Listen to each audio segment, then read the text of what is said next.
Halo Sobat Chef, bertemu lagi dengan saya Chef Supri. Oke, kali ini saya akan berbagi tutorial seperti yang ada di depan saya ini ya. Jadi bagaimana cara membuat ayam saus kung pao. Oke, untuk kalian yang baru mengetahui channel ini seperti biasa, untuk like, share, komen, subscribe, dan tekan tombol lonceng agar kalian bisa mengikuti video resep terbaru dari saya. Dan di video ini kalian bisa komen request video resep apa selanjutnya yang akan saya upload. Oke, bahan-bahan apa saja yang perlu kita persiapkan dan bagaimana prosesnya. Let's cooking.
Oke sahabat ya, saus teriyaki ini sudah siap kita pergunakan, baik itu untuk olahan ayam teriyaki ataupun seafood ya, semacam udang teriyaki ataupun cumi teriyaki. Dan untuk saus ini bisa juga kita aplikasikan, kita jadikan untuk saus kung pao atau saus cabai kering.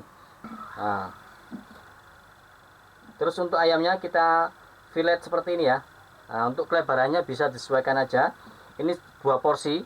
Biasanya untuk 1 porsi ya, itu kurang lebih 1,5 ons. Nah, untuk timbangannya 1,5 ons, ini 2 porsi. Nah, oke, kita berikan kecap asin. Kecap asin semua merek bisa dipakai. Ya, kita berikan kecap asin cukupnya. Kita kira-kira aja. Oke ya, cukup. Oke, setelah itu kita berikan sedikit lada bubuk atau merica bubuk. Cukup. Setelah itu kita berikan sedikit kocokan telur ya. Nah, oke. Pemberian telur pada proses marinasi itu bertujuan agar pada waktu proses penggorengan itu tidak lengket. Nah, oke ya, kita berikan sedikit aja. Nah, oke. Oke, cukup. Itu kita marinasi, kita aduk. Ini tangan saya udah bersih ya. Nah, oke. Kita ratakan. Bila sudah rata, kita berikan sedikit tepung tapioka. Pemberian tepung tapioka ini bertujuan agar bumbu yang kita berikan itu bisa lengket di ayamnya atau media lainnya ya. Nah, oke. Kita aduk sampai rata. Nah, oke ya. Oke, bila sudah rata, kita goreng. Nah, oke ya, ini sudah panas.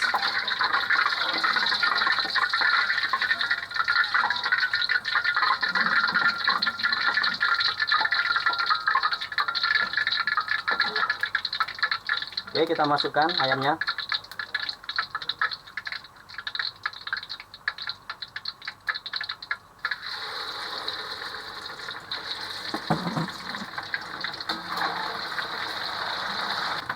Nah, oke sobat ya.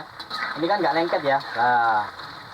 Oke, nggak lengket. Terus untuk warnanya itu bagus, dia sedikit agak hitam. Jadi nanti kalau kita mix dengan sausnya itu biar bisa matching ya, tidak pucat warna ayamnya. Oke ya.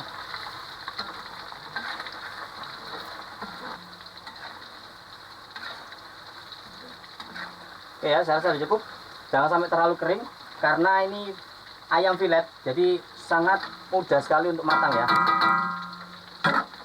Oke ya, kita angkat. Siap kita mix dengan sausnya.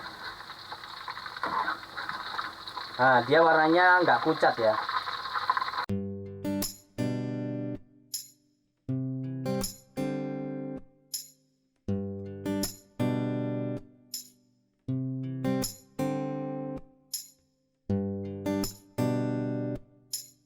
Oke ya, kita masukkan mentega atau margarin secukupnya. Bila tidak ada, bisa juga menggunakan minyak biasa. Oke. Oke, kita lelehkan. Setelah itu kita masukkan untuk bawang putih, bawang merah, dan jahenya terlebih dahulu. Oke, kita tumis sampai harum.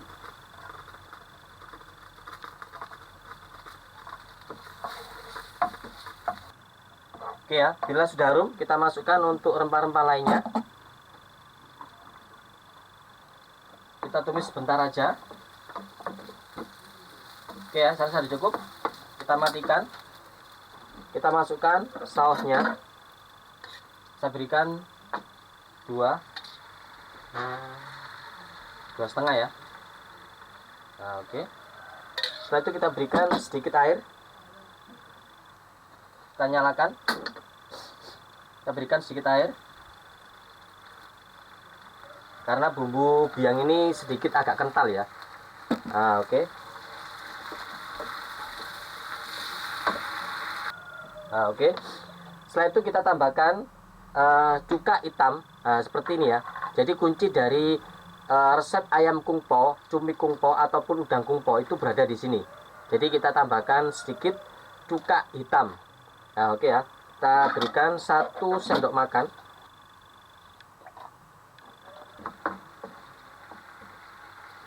Bila menginginkan pedas, bisa tambahkan cabai rawit. Oke, kita masukkan untuk ya, kita masukkan ayamnya.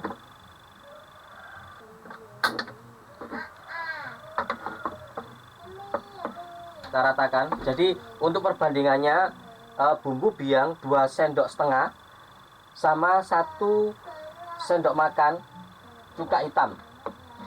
Bila dirasa kurang untuk sausnya, bisa ditambahkan ya. Oke.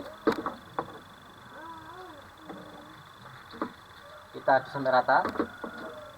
Ini saya rasa sudah cukup ya. Oke. Misalnya kita untuk plating. Ya, untuk ayam kungpo atau cabai garam, sentuhan terakhir kalau di restoran ataupun hotel itu kita taburi dengan kacang mente. Oke ya. Tapi kali ini saya bikin harga ekonomis, maka kacang mentenya saya ganti dengan kacang goreng biasa ya. Oke ya. Seperti ini. Oke, kurang lebih penampilannya seperti ini. Bagaimana sensasi rasanya? Tetap ikuti video ini sampai selesai.